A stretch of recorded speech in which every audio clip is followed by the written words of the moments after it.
ونصلي على رسوله الكريم أما بعد فأعوذ بالله من الشيطان الرجيم بسم الله الرحمن الرحیم۔ السلام علیکم ورحمۃ اللہ وبرکاتہ۔ پیارے دوستو، امید ہے کہ آپ سب خیریت سے ہوں گے۔ ہماری اللہ رب العزت سے دعا ہے کہ اللہ رب العزت آپ کی تمام مشکلات کو حل کرے اور اپنے حفظ و امان میں رکھے۔ پیارے دوستو، آج کی ویڈیو شروع کرنے سے پہلے میں آپ تمام بھائیوں کو دعوت دیتا ہوں کہ ہمارے چینل تحقیق ٹی وی کو سبسکرائب کریں اور بیل بٹن کو دبائیں تاکہ ہماری آپ تک پہنچ سکے۔ اور ان بھائیوں کو جنہوں نے چینل سبسکرائب کیا ہوا ہے انہیں دعوت دیتا ہوں کہ ہماری ویڈیوز کو زیادہ سے زیادہ شیئر کریں تاکہ زیادہ سے زیادہ لوگ اپنی مشکلات کا حل ڈھونڈ سکیں۔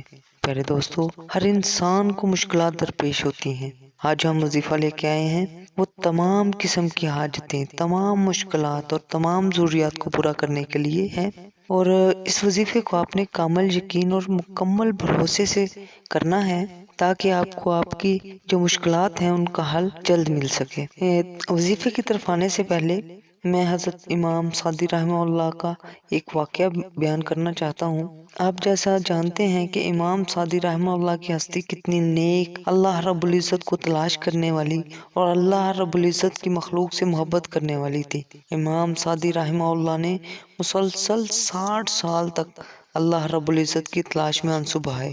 آپ رحمۃ اللہ علیہ فرماتے ہیں کہ ایک رات میں نے خواب دیکھا جس میں عمدہ مشک بہہ رہا تھا، جس کے دونوں کناروں پر انتہائی قیمتی ہیرے جواہرات اور موتی بکھرے ہوئے تھے۔ پھر میں نے سونے کی اینٹوں سے بنا ہوا ایک محل دیکھا جس میں خوبصورت لڑکیاں بہترین لباس پہنے ہوئے اور بلند آواز میں رب کریم کی پاکی اور بڑائی بیان کر رہی تھی۔ میں نے جب ان کی تسبیح سنی تو پوچھا کہ تم کون ہو؟ انہوں نے خوبصورت آواز میں جواب دیا کہ ہم رب کریم کی مخلوق میں سے ایک مخلوق ہیں۔ میں نے کہا کہ تم یہاں کیا کرتی ہو؟ انہوں نے کہا کہ ہمیں رب کریم نے ان لوگوں کے لیے پیدا فرمایا ہے جو رات کو قیام کرتے ہیں اور اپنے رب سے مناجات کرتے ہیں جبکہ تمام لوگ سو رہے ہوتے ہیں۔ میں نے کہا کہ وہ خوش قسمت لوگ کون ہیں جن کی آنکھیں رب کریم تم سے ٹھنڈی کرے گا؟ انہوں نے تم ان لوگوں کو نہیں جانتے؟ میں نے کہا نہیں۔ انہوں نے کہا بے شک یہ وہ لوگ ہیں جو قرآن کریم کی تلاوت کرتے ہیں، تہجد پڑھتے ہیں اور روزہ رکھتے ہیں۔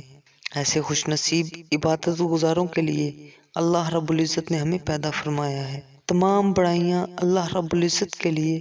پیارے دوستو، کتنے خوش قسمت ہیں وہ لوگ جو اس بھولی ہوئی دنیا میں بھی اللہ کو یاد رکھتے ہیں، اللہ کو اس کے پسندیدہ وقت میں یاد کرتے ہیں، عبادات کرتے ہیں، اللہ سے اپنی مشکلات کے لیے دعا کرتے ہیں۔ پیارے دوستو، یہ وہ لوگ ہوتے ہیں جو ہر مشکل میں اللہ کو یاد کرتے ہیں، ہر خوشی میں اللہ رب العزت کی بڑائی بیان کرتے ہیں اور الحمدللہ کہتے ہیں۔ اس کے ساتھ ہی آپ لوگوں کے لیے ایک حدیث مبارکہ پیش کرتا ہوں۔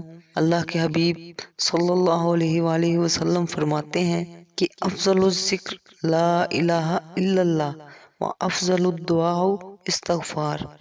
ترجمہ: سب سے بہترین جو ذکر ہے وہ اللہ رب العزت کو یاد کرنا ہے، لا الہ الا اللہ ہے، اور سب سے بہترین دعا اللہ رب العزت سے معافی مانگنا ہے، استغفار کرنا ہے۔ پیارے دوستو، اب ہم اپنے وظیفے کی طرف آتے ہیں۔ یہ وظیفہ ہر قسم کی مشکلات کے لیے ہے۔ یہ 3 الفاظ کا وظیفہ ہے جو کہ بہت ہی مجرب اور برکت والا ہے۔ اللہ رب العزت نے ان الفاظ میں بہت وزن رکھا ہے۔ ان کلمات کا وظیفہ کرنے کے ساتھ ساتھ اسے دوسروں تک بھی پہنچائیں تاکہ آپ بھی اس ثواب کے کام میں شامل ہو سکیں، کیونکہ علم وہ ہے جو خود سیکھا جائے اور دوسروں کو بھی سکھایا جائے۔ تو اس ویڈیو کو ضرور شیئر کریں۔ پیارے دوستو، اب ذرا غور فرمائیں۔